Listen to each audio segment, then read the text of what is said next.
La bêta fermée de Honkai Next Anima est enfin là. Et même si je n'y ai pas eu accès, voilà tout ce qu'il y a à savoir sur le jeu. Que ce soit le combat, le gameplay et comment fonctionne le jeu dans sa globalité. Donc c'est un jeu de collection monstre RPG, un peu comme Pokémon, mais qui se joue en auto-chess. Bon d'abord, en commençant, vous arriverez dans un monde où vous incarnerez un personnage qui s'est échappé et a perdu sa mémoire, similaire à Kaelus et Stélé de Honkai Star Rail. Cependant, contrairement à tous les jeux Weverse existants, on peut personnaliser notre personnage. Pour le moment, il n'y a pas énormément d'options, mais j'imagine qu'ils en rajouteront quand le jeu sortira. Malgré ça, on peut quand même avoir un perso qui nous ressemble pas mal, je pense. Ouais, voilà, ça c'est totalement moi. Un avantage de ce jeu, c'est que l'on peut donner des stats à notre personnage pour que ça me ressemble bien, on met tout dans le charisme, qui affecteront nos capacités dans le jeu, bien que nous ne soyons pas ceux qui se battent. Ça aidera dans la vie de tous les jours dans le jeu. En parlant des combats, comme dit plus tôt, ça se déroule dans un gameplay auto-chess, donc vous aurez plus de facilité à comprendre les mécaniques de ce jeu si vous jouez ou avez joué à Teamfight Tactics. Ce sera un jeu où la stratégie primera sur le reste, car avec un bon placement et une bonne compréhension de ce que font vos animas, vous pourrez réussir à remporter la victoire. Comme dans TFT, vos animas ont des types différents, et plus vous placez des animas du même type, plus vous obtiendrez des bonus correspondant au type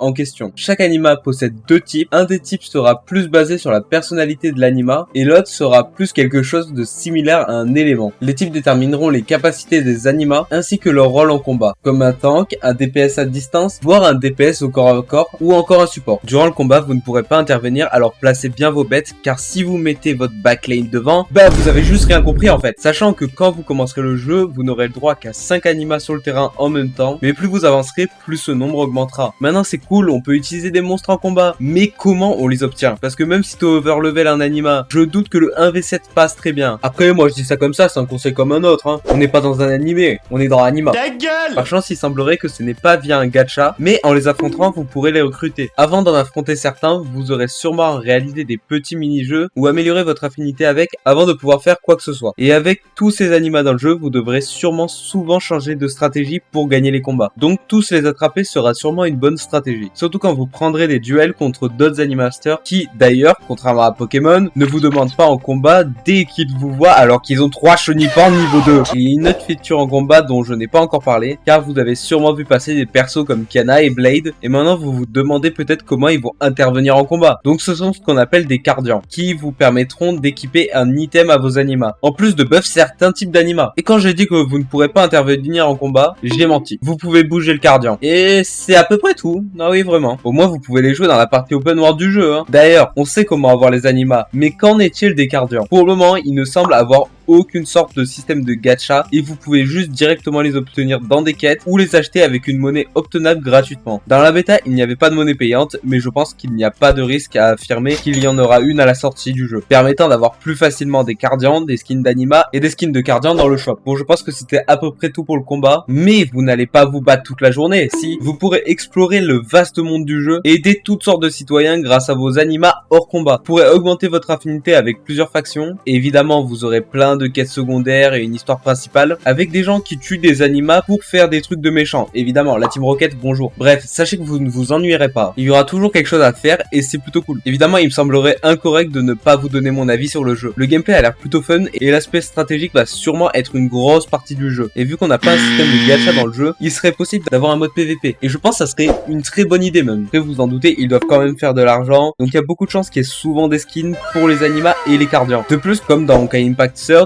il y a l'air d'avoir beaucoup de menus et de sous-menus, ce qui peut vite porter à confusion. Mais ce n'était qu'une bêta, donc le jeu a encore le temps d'énormément s'améliorer. Donc personnellement je jouerai au jeu, et si vous aussi vous voulez jouer au jeu, je vous conseille de vous préenregistrer avec le lien en description. D'ailleurs je streamerai le jeu à sa sortie. Si vous voulez les dernières informations, vous pouvez appuyer sur ce bouton et activer la cloche. Je vous dis à la prochaine.